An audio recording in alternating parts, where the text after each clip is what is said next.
ആ കിറ്റ് പഠിക്കാനുള്ള കാര്യങ്ങൾ പോക്കി നിങ്ങള് പോയിട്ട് എത്ര പെട്ടെന്നാ ഒന്ന് പോയിട്ട് മേടിച്ചിട്ട് വരി. ഇങ്ങനെ ഫോണിൽ നോക്കിയിരിക്കാണ്ട്. റബ്ബേ നല്ലൊരു നോമ്പാണല്ലോ വരാൻ കിടക്കുന്നത്. നാളെ അത്താഴത്തിന് ഞാൻ ആ കുട്ടികൾക്ക് എന്താ കൊടുക്കുക? നിങ്ങളെന്തേ നോക്കിക്കൊണ്ടിരിക്കണേ? എന്തെങ്കിലും വാട്സാപ്പിൽ ഇത്ര മാത്രം ചാറ്റാ ഉള്ളത്? നിങ്ങക്ക് ആരാ ഉള്ളത് ചാറ്റാനി? കണ്ട ആൾക്കാര് സാധനം മേടിച്ചിട്ട് പോണ് കണ്ടോ. ഇറച്ചി മീനൊന്നും കിട്ടിയില്ലേലും തിരക്കിടില്ല. ഇത്തിരി സാധനങ്ങൾ കൊണ്ടുവരും. നാളെ ആ മക്കൾക്ക് അത്തായം വെക്കാനുള്ളതല്ലേ. എപ്പം വരുമ്പോ കൊണ്ടുവരും? നിങ്ങൾ കൊടുത്തല്ലേ വെച്ചിട്ടുണ്ടോ അവന്റെ അടുത്ത് പൈസ? എന്തെങ്കിലും നോക്കിക്കൊണ്ടിരിക്കണ? ഫോണ് മാറ്റി ഇന്നോട് വർത്താനം പറയുന്നു നിങ്ങള്. അജ്ജൊന്നും മുണ്ടാണ്ട് എന്തെങ്കിലും ഞാൻ പറഞ്ഞ അപ്പൊ പറഞ്ഞിട്ട് വർത്താനം. അജ്ജൊന്നും മുണ്ടാണ്ട് ഒത്തിരുന്നാന്ന്. ഒരു കുടുംബത്തെ ഒരു ഒരു ഉപകാരം ഇല്ലാത്തൊരാണ് എവിടെ ഇല്ല. ഇവിടെ ഉണ്ട്. ആകെ നിച്ചുണ്ട് ഈ തുണിയും കുപ്പായും ഡ്രസ്സൊക്കെ എടുത്ത് ഇങ്ങനെ കുത്തിരിക്കാനും മൊബൈലിൽ. കോളനികൾ ഉണ്ടാവില്ല ഇമാതിരി വർത്താനം. എന്താണ് ചെമ്മങ്ങൾ ഇങ്ങനെ? അന്റെ വാപ്പ കോളനിയാണ്, അതുകൊണ്ടാണ് ഇത്ര വർത്താനം. എന്താണിത്? എടാ ഇവിടെ അടുക്കളയിൽ സാധനങ്ങളൊന്നും ഇല്ലടാ. ഒന്ന് മേടിച്ചിട്ടുണ്ടെങ്കിൽ എന്റെ തന്തോടെ പൊന്നിമ്മ നേരം വെളുത്തിട്ടല്ലുള്ളൂ. പിന്നെ ഇങ്ങനെ ഈ കാൽസറായി ഈ ടീഷർട്ട് ഇട്ട് നിക്കല എന്റെ വാപ്പ പോയി മേടിക്കൂല. നോക്കിക്കോ, ഇന്ന് അത്താഴത്തിന് ഇന്നോട് എന്തെങ്കിലും പറഞ്ഞിട്ടുണ്ടെങ്കിൽ ഉള്ള ചോറും കരണ്ട് എടുത്തരും ഞാന്. പിന്നെ ഓന്റെ പണിക്കോണത് ആണ് മണിജല മകനോട് ചോദിക്കാൻ. ഇതൊന്നും കണ്ടിരുന്നില്ല പോലും. നേരെ വെളുക്കുമ്പോ തുടങ്ങും. അരെ വാപ്പ ഉണ്ടാക്കിയിട്ട് നേരം ആൾക്കാര് പറയണ്ട ഈ ചെവിക്കൂടെ വീട്ടിൽ ടീച്ചർ എടുക്കാൻ വിട്ടാളെ. ചെക്കനെ കൂടെ പറയിക്കേണ്ട വല്ല കാര്യം നിങ്ങൾക്ക് അവന്റെ കുടുംബത്തിൽ സാധനം കൊടുക്കണം. നിങ്ങൾക്ക് ഈ കാണുന്ന സ്വഭാവം നല്ല ചെക്കനക്ക് പൈച്ചാല് ചെക്ക ആണ് നിങ്ങളെ കൊതായിട്ട് വരിക. നാട്ടുകാര് കേക്കണ്. ഞാൻ നാട്ടുകാരായിട്ട് പഠിക്കുന്നില്ല.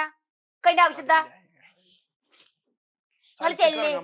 ആകെ രാവിലെ നീച്ച ഞാൻ പറഞ്ഞോണ്ടല്ലോ എന്റെ വാപ്പ രാവിലെ നീച്ചി സാധനം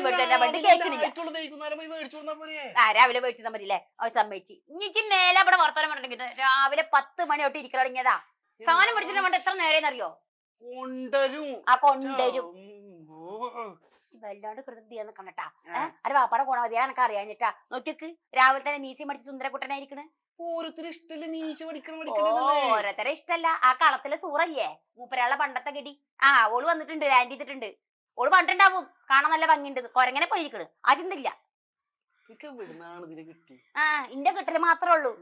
മര്യാദക്ക് പോയിട്ട് തന്ത മോനെ എന്താ മേടിച്ചു വന്നോളി. രാത്രി ആകുമ്പോ അത്താഴത്തിന് ആ കുട്ടിക്കൂടെ എന്തെങ്കിലും ഇല്ലാച്ചെങ്കില് ഞാൻ തന്തനും മോനും ഒരു കളത്തിന്റെ പുഴുങ്ങും ഞാൻ മനസ്സിലാക്കി കൊള്ളുണ്ട്. എന്റെ കുട്ടി നോമ്പൊക്കെ വേണ്ടി കുത്തിരിക്ക. തന്തള്ളടത്തോളം കാലം ഇങ്ങനൊക്കെ തന്നെ ഇതിനുള്ള തല്ലുണ്ടാവും. പിന്നെ ഉള്ളത് ഈ തന്തരല്ലേ വിത്തജി തന്തനെ പറയാൻ എന്താ ചിട്ടാ ഓന്റെ അകത്ത് വൃത്തിട്ട മനുഷ്യന്മാര്.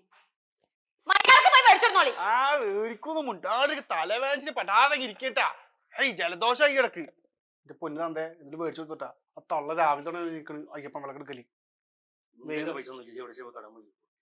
എന്താണ് പാപ്പ എന്ത് വർത്താനം പറയണ നിങ്ങള്? വെറുതല്ല തന്ത നിങ്ങളെ പറയണ തന്ത ഉമ്മ എന്റെ വാപ്പാന്റെ സപ്പോർട്ട് കണ്ട് കുത്തിരിക്കലായിരുന്നു. ഞാൻ പറയണതില് കാര്യമൊന്നുമില്ലല്ലേ? സപ്പോർട്ട് ചെയ്യുന്ന കാര്യമുണ്ട് നിങ്ങളെന്താ മനസ്സിലാക്കാത്ത? അതെ ഇജു എന്റെ വാപ്പയും സപ്പോർട്ട് ചെയ്ത കുത്തിരുന്നോളിയും അത്താഴത്തിന് തിന്നാന്ന് കാണാം.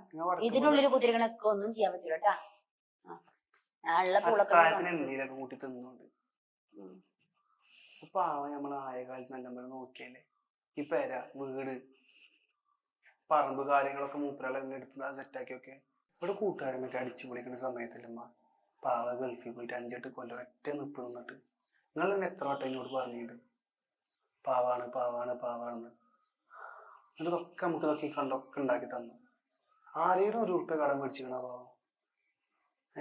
8 കൊല്ലം നമ്മളാരെയും കണ്ട് ഇടയ്ക്കൊന്നും അറിയാഞ്ഞിട്ടൊന്നും അല്ല. എന്റെ മാപ്പിള്ള എനിക്കറിയുന്ന പോലെ എനിക്കറിയില്ലല്ലോ. കണ്ണിന്റെ വില അറിയുള്ളൂ. നിനക്ക് ഇപ്പൊ നിങ്ങൾ മനസ്സിലാക്കൂല. എടാ സുബിക്കുഞ്ഞിയും മറ്റേ നിശമുത്തമ്മയും ഒക്കെ ഓരോന്ന് പറയാടാ. ഓലെ മാപ്പിളാരെപ്പോഴും അവിടെ എവിടെയും പോകുന്നുണ്ട്, പണിക്ക് പോകുന്നുണ്ട്, ഒക്കെ ഉണ്ട്. 2 ദിവസം ഇങ്ങോട്ട് കണ്ടില്ലാണ്ട് കഴിഞ്ഞാല് ഇപ്പാനെ കണ്ടില്ല എപ്പാനെ കണ്ടില്ല നിങ്ങൾ ഇങ്ങനെ കിടന്ന് ഇങ്ങനെ വേചാറാണൊക്കെ അറിയാം. നിങ്ങൾ ആരെ കാണിക്കാനമ്മ? അവരെ സംതൃപ്തിക്ക് വേണ്ടിയാണ് വാപ്പാനെ പണിക്കോനൊക്കെ ഉണ്ട്. അവിടെ ഇരുന്നോട്ടെ. അത് റെസ്റ്റ് എടുക്കേണ്ട സമയമാണ് ഇപ്പോ. ഞാൻ ഈ നോമ്പ് കഴിഞ്ഞപ്പോ ഇപ്പത്തെ കുറച്ച് കഷ്ടപ്പാടേ ഉള്ളൂ. ഞാനിത് കടന്നു കഴിഞ്ഞാൽ പിന്നെ എന്തിന്റെ കുറവാണ് നിങ്ങൾക്ക് എല്ലാവർക്കും ഉള്ളത്? അള്ളാഹ് യാതൊരു കടമില്ല, കള്ളിയോ ഒന്നുമില്ല. നിങ്ങൾ ഈ പറയുന്ന നിങ്ങൾ മേലുള്ള പൊന്നും കാര്യങ്ങളൊക്കെ കൊണ്ടിട്ട് ബാങ്കിൽ ലോക്കറിൽ വെച്ചിട്ടല്ലേ? അതൊക്കെ മൂപ്പരാൾ ഉണ്ടാക്കിയെന്നുള്ളത് അല്ലേ? എന്താന്ന് പറയും പാവട്ടാ. പെട്ടെന്നുള്ള ദേഷ്യത്തിൽ ഞാൻ പറഞ്ഞാണ്. എന്താ ചെയ്യേണ്ടത്? ഞാനോട് പോയിട്ട് ചാനൽ പോണോ? ഞാൻ 2 മിനിറ്റ് മുകളിൽ ഒടുക്കത്തെ കൃവാണ്. എന്നാലാ എങ്ങനെ പറഞ്ഞുകൊണ്ടിരിക്കണം. ചോദിച്ചോക്കണം. ഞാൻ ചോദിക്കൊന്നുമില്ല, ഞാനേ ചോദിച്ചോളി. അല്ലെങ്കിൽ എനക്ക് എന്റെ വാപ്പാനോട് എന്നോട് സ്നേഹണ്ട. ആ താഴെ മേടിക്കാനുള്ള സാധനങ്ങൾക്ക് പൈസ കൊണ്ടിട്ടാ. ആ ബില്ലുണ്ടാ ടിവിടെ അവിടെ അവിടെ നിർത്തോണ്ടേക്കോ പൈസ. പൈസയും. ഓ ഇതൊക്കെ നേരത്തെ സെറ്റാക്കി വെച്ചിട്ടില്ലേ?